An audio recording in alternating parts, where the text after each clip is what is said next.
Divines welcome to other short video. So ఈరోజు అయితే మా ఎగ్జామ్స్ బిఫోర్ డేతో ఎండ్ అయిపోయాయి అండ్ దాని నెక్స్ట్ డే మా గ్యాంగ్ అంతా అనుకొని ఎగ్గొట్టేద్దాం అనుకున్నాం.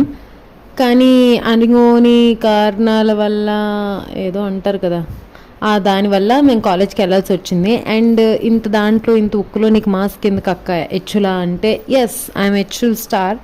అండ్ నేను ముందు సిగ్నల్స్ క్రాస్ చేసినప్పుడు చాలా భయపడేదాన్ని, అంటే నేనే జడిదానిలో క్రాస్ చేసేదాన్ని ఆ వెహికల్స్ కరెక్ట్గా వచ్చిన. కానీ ఇప్పుడు నేను ప్రో అయిపోయాను రోడ్ క్రాస్ చేయడంలో, వీడియో తీసుకుంటూ మరీ రోడ్ క్రాస్ చేసేస్తున్నాను. అండ్ మేము కాలేజ్కి వెళ్తున్నాం కాబట్టి 2 బస్సెస్ మారాం. అండ్ ఆ తర్వాత మేము అనుకోకుండా అన్ప్లాన్డ్గా బీచ్కి వెళ్ళాలని ఫిక్స్ అయ్యాం. అండ్ ఇక్కడ మా ఫ్రెండ్ అయితే బస్ స్టాప్లో డ్యాన్స్ వేస్తుంది, అదేంటో. అండ్ మేమైతే ఇప్పుడు బీచ్కి అయితే స్టార్ట్ అయిపోయాం. అండ్ బీచ్ రీచ్ అయిన తర్వాత మాలో ఎనర్జీ లెవెల్స్ ఎలా బూస్ట్ అవుతాయో చూడండి.